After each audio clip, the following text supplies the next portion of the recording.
Perkenalkan, nama saya adalah Sabaria Syagian dari kelas 12 IPS 3 akan menjelaskan materi tentang ketimpangan sosial.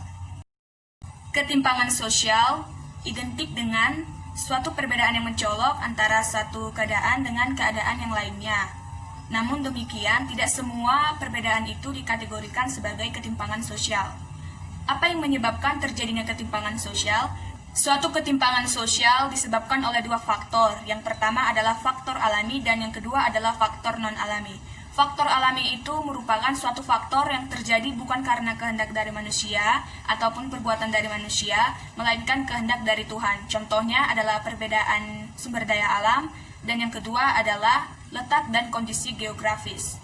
Yang kedua, faktor non-alami. Faktor non-alami inilah yang menciptakan atau menimbulkan suatu ketimpangan sosial, seperti pengaruh globalisasi, kebijakan-kebijakan pemerintah, faktor internal individu, dan perbedaan kondisi demografi. Berbagai bentuk ketimpangan sosial akibat perubahan sosial di tengah globalisasi. Yang pertama adalah ketimpangan sosial ekonomi.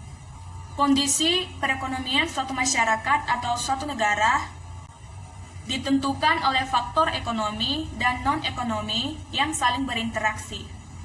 Interaksi yang bersifat positif dapat meningkatkan perekonomian. Sebaliknya, interaksi yang bersifat negatif dapat menurunkan perekonomian.